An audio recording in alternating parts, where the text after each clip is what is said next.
As-tu l'impression que ta santé mentale connaît des changements?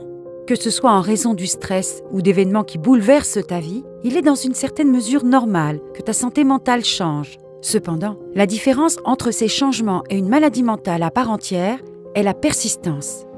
Dans notre société actuelle, les problèmes de santé mentale sont encore stigmatisés, mais la maladie mentale est plus complexe qu'il n'y paraît. Avant de commencer, nous tenons à préciser que cette vidéo n'est pas destinée à remplacer un diagnostic professionnel ni à générer de l'anxiété. L'objectif de ce contenu est de sensibiliser humblement à certains des signes d'un état émotionnel problématique. Cela dit, voici 5 signes qui indiquent que tu souffres de détresse émotionnelle. Numéro 1. Tu ressens de l'apathie. Remarques-tu un manque d'intérêt pour les choses que tu aimais auparavant? L'apathie est un manque persistant de passion ou de motivation.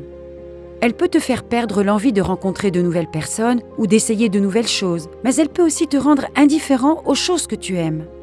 À l'extérieur, tu ne montres peut-être pas beaucoup d'émotions, ou bien c'est le contraire qui se produit. Pour que les autres se soucient moins de toi ou pour éviter la stigmatisation, tu peux te sentir poussé à être plus expressif. À long terme, cependant, cette apathie peut mettre à mal tes relations personnelles et tes résultats scolaires ou professionnels. Numéro 2. Tu souffres de dissociation.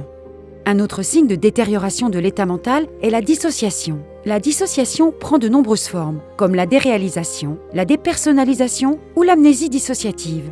La déréalisation ou la dépersonnalisation s'apparente souvent à une expérience extracorporelle ou à un sentiment d'irréalité. Ces formes de dissociation, ainsi que d'autres, sont dues à une situation de stress grave. C'est la façon dont ton corps fait face à un événement ou une émotion très pénible. Consulte un professionnel de la santé mentale si tu souffres d'une quelconque forme de dissociation. Numéro 3. Tu t'éloignes de tes amis et de ta famille. Le retrait social peut également être le signe d'un changement dans ton état mental. Bien entendu, tu n'es pas obligé d'assister aux événements sociaux et il n'y a pas de mal à rester à la maison si tu as besoin d'une pause. Ce signe a donc une composante subjective. Si tu ne sors pas beaucoup, le retrait social peut simplement être ton comportement habituel.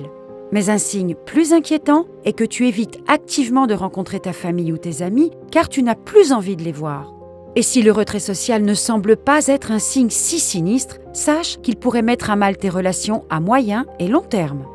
Numéro 4. Tu as des sautes d'humeur. Les sautes d'humeur sont l'un des signes les plus courants de l'instabilité de la santé mentale. Bien sûr, il y aura des moments où tes émotions prendront le dessus et te domineront, mais tu finiras généralement par contrôler et réguler tes émotions après un certain temps. Cependant, si ton état émotionnel s'aggrave, tu peux avoir du mal à reprendre le contrôle. Tu peux te sentir généralement plus sensible, irritable ou critique. Bien que tes émotions ne soient pas les seules à influer sur ton humeur, des changements persistants et radicaux peuvent indiquer un dérèglement émotionnel. Cette perturbation émotionnelle peut provoquer davantage de stress, des problèmes de sommeil, mettre à mal tes relations personnelles ou aggraver une dépression naissante. Et numéro 5. Tu développes des comportements malsains. As-tu créé des mécanismes d'adaptation malsains pour faire face et endormir ton stress émotionnel? Par exemple, sauter fréquemment des repas ou même s'automutiler. Le stress ou la détresse émotionnelle peuvent t'amener à te comporter différemment ou hors de ta personnalité. Elle peut nous rendre plus agités, nous inciter à nous engager dans des activités à risque ou à nous comporter de manière radicale. Si tu te reconnais dans l'un de ces signes, ta meilleure ressource est un thérapeute. Nous t'engageons à t'adresser à eux si tu as besoin d'aide. T'identifies-tu à l'un de ces signes? Nous espérons que cette vidéo contribuera à réduire la stigmatisation et à sensibiliser le public à la maladie mentale et aux problèmes de santé mentale. Consulte toujours un professionnel de la santé mentale si tu penses avoir un problème.